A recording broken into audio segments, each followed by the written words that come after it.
वैसे तो किसी मसीहा के जाने के बाद लोग उसे याद करते हैं, दूर दूर से शोक मनाने आते हैं, लेकिन ऐसा पहली बार हुआ है जब किसी माफिया को देखने के लिए देश ही नहीं बल्कि दुनिया से भी वीडियो कॉल आ रही है। जी हाँ, ऐसा हम नहीं बल्कि खुद मुख्तार के बेटे ने कही है। दरअसल गाजीपुर में माफिया मुख्तार की मौत के 8 दिन बाद उसकी कब्र पर छोटा बेटा उमर अंसारी पहुंचा और कब्र पर पहुंचते ही भावुक हो गया। साथ में गाजीपुर के सपा विधायक जय किशन साहू और चंदौली के सकलडीहा से सपा विधायक प्रभु नारायण यादव उसके साथ कालीबाग स्थित कब्रिस्तान पहुंचे। उन्होंने उमर और उसके परिवार के प्रति संवेदनाएं व्यक्त की। मुख्तार के बेटे उमर ने कहा कि पापा गरीबों के रहनुमा थे। उनके लिए कभी वो ढाल बनकर खड़े रहे तो कभी तलवार बनकर लड़े। आम जनता के साथ साथ America, England, Dubai, Qatar, Mauritius और सिंगापुर से भी वीडियो कॉल और फोन आ रहे हैं। सभी को पापा के इस तरह अचानक चले जाने का दुख हुआ।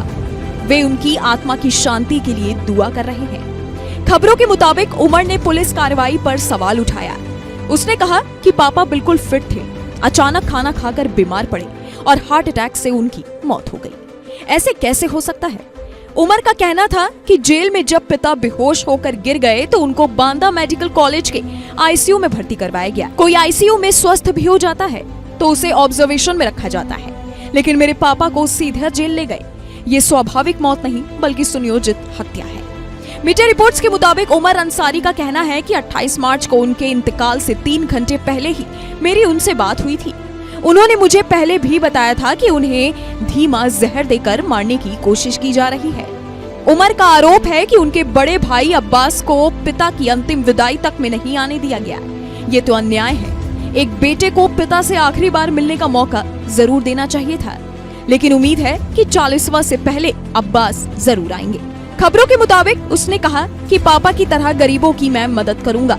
इसके आगे उमर ने रोते हुए आवाज में कहा कि मेरे पिता गरीबों की हमेशा मदद करते हैं। यही कारण है कि उनकी कब्र के दीदार के लिए दूर दूर से जनता आ रही है, लोग वीडियो कॉल कर रहे हैं। उमर ने कहा, मेरे पिता को कोई कुछ भी कहे, लेकिन वे गरीबों के रहनुमा थे।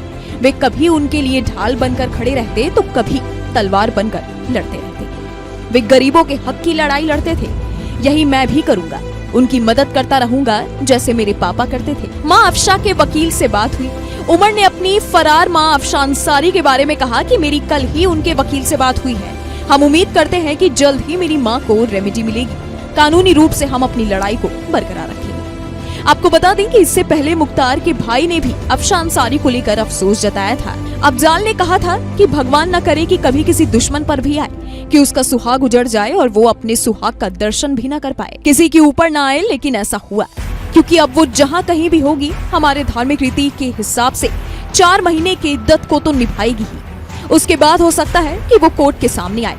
उन्होंने कहा था कि इस्लामिक रीति रिवाजों से मुख्तार के अंतिम संस्कार से जुड़ी सभी रस्मों के बाद संभव है कि अफशा कोर्ट में सरेंडर करेगी।